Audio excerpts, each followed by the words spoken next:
I'm Christina Boswell. I'm Professor of Politics at the University of Edinburgh and I specialise on EU immigration and asylum policy. So, Christina, migration has been one of the central issues in the referendum campaign. Why has that been the case? Well, migration is one of the major issues of concern to many people in the UK. In fact, Ipsos Mori polls suggest that for 44% of the population, it's the number one, the salient concern that they have. Now, this concern has become particularly noticeable in relation to rising numbers of immigrants coming to the UK. And in 2010, David Cameron set a target of reducing net migration from the hundreds of thousands to the tens of thousands. And that has become a huge focus of public debate and media attention. So every 3 months we get these new statistics saying what the net migration figures are.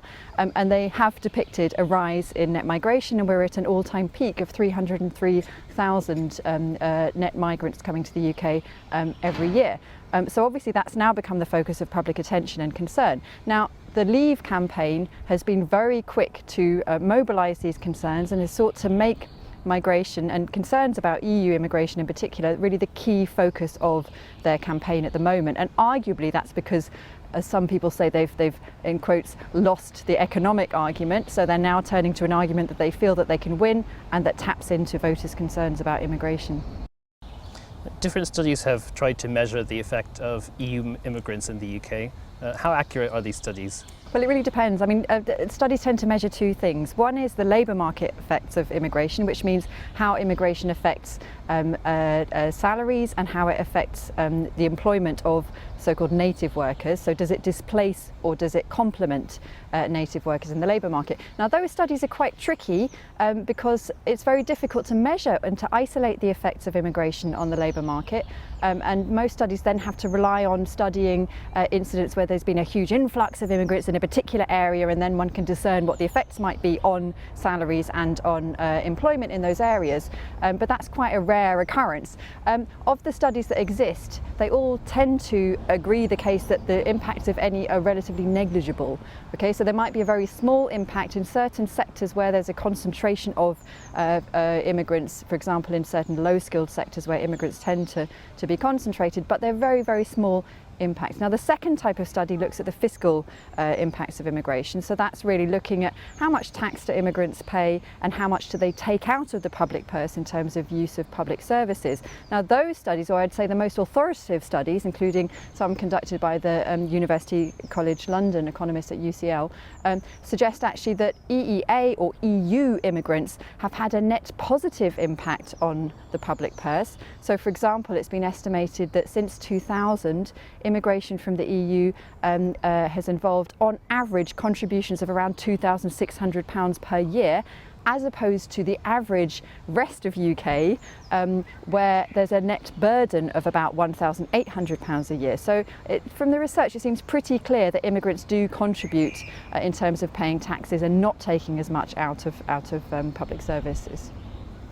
In 2004, the European Union enlarged to bring in countries from Eastern and Central Europe. What role did that enlargement have on the public debate on migration in the UK? So that was actually quite a turning point in the debate on immigration in the UK and the debate on EU immigration in particular. So as many of you will remember, in 2004 the then Labour government decided to grant immediate labour market access to the 8 countries acceding to the EU. They didn't have to grant immediate access, and most other EU countries put in place a 7-year moratorium on access to free movement. But the UK, Ireland and Sweden were the 3 EU countries that didn't introduce such a moratorium. And at the time it was seen as being very beneficial economically. It was a time of a very low unemployment and really economic growth in the UK. Now, unexpectedly or unpredictably, immigration from those 8 countries was much higher than expected, so it rose to about 80,000 net migrants from those countries in 2007, and that was when I would say public concerns about immigration and this focus on numbers of EU immigrants really began to emerge. Now, we should note that in the next wave of enlargement, so when Romania and Bulgaria joined in 2007, the government by that point did impose a 7-year moratorium Referendum on rights to free movement. So we've only had a more gradual increase in immigration from those two countries. And the other thing I think that's often ignored in this debate is that actually most EU immigrants at the moment don't come from those Central European countries. So A8 immigration from those 8 countries that exceeded in 2004 is only 27% of EU immigration. About half of current EU immigration is from the old member states. So it's from some of the southern EU member states such as Spain, Greece, Italy, also France, who've been affected by recession. And I think that's often ignored in the debate. You mentioned the UK government's net migration target. What impact might Brexit have on this target? Well, I think the first thing to note about that is that around half of net migration is comprised of non-EU nationals, okay? Now, the government's been trying everything, pulling out all the stops possible to reduce those forms of non-EU immigration, but it hasn't really succeeded. So then the question becomes, would a potential post-Brexit government fare any better in reducing EU immigration? Now, of course, if we were to leave the EU, in principle, we would have the prerogative and we would be able to withdraw from provisions on free movement. That almost certainly means we wouldn't be allowed to participate in the single market. So the first dilemma that any post-Brexit government would have would be, do we want to participate in the single market? If so, then we have to be part of free movement of persons provisions. Let's assume that a post-Brexit government says, well, we do want to withdraw from the single market because it's so important for us to control EU immigration. In principle, that government could impose a constraint or even a total ban on EU immigration, but then the economy would face quite acute shortages, especially across many low-skilled professions where EU immigrants are currently taking up jobs that can't be filled by British nationals. So I think this is, again, a missing dimension of the debate is what kind of pressure would emerge from businesses affected by such a stop on immigration, and how would the UK government respond to that, given it's been unable to reduce non-EU immigration despite its best efforts because of business pressure? Would it be any better in reducing EU immigration, even if it were formally entitled to do so?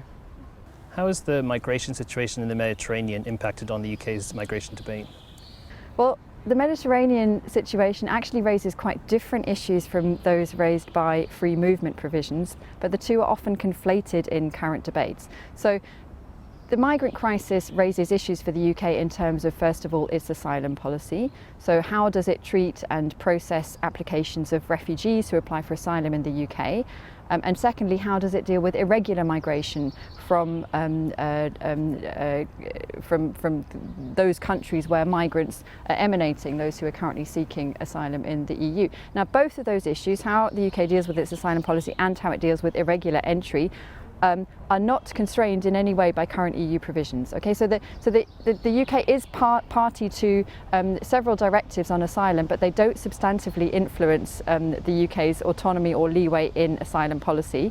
And in fact, arguably, the UK has benefited from EU cooperation to address trafficking and irregular migration, and it's opted into a number of measures and just unilaterally decided to opt into a number of measures to help combat trafficking, for example through naval patrols in the Mediterranean or through being part of various databases which allow EU member states to share information about irregular migrants.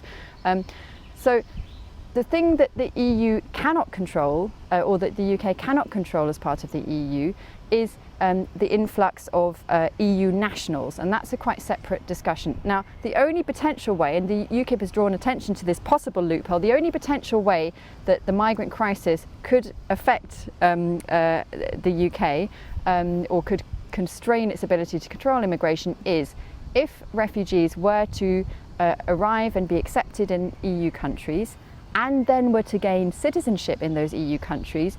Once they have EU citizenship, then they would be entitled to move to the UK. But let's just take an example. Say you're a Syrian refugee, you've been granted asylum in Germany. It will take you around 8 years to gain citizenship in Germany. You will have to demonstrate knowledge of the German language. So the idea that you would then, having integrated into German society, acquired German language, lived there for 8 years with your family, that you would then decide to move to the UK after that initial phase is rather unlikely. And also, you know, let's take into account that delayed, that kind of 8-year transition period. So the idea that migrants who are reaching the EU at the moment could somehow then be swiftly entitled to move to the UK is really actually very misleading. Christina, thank you.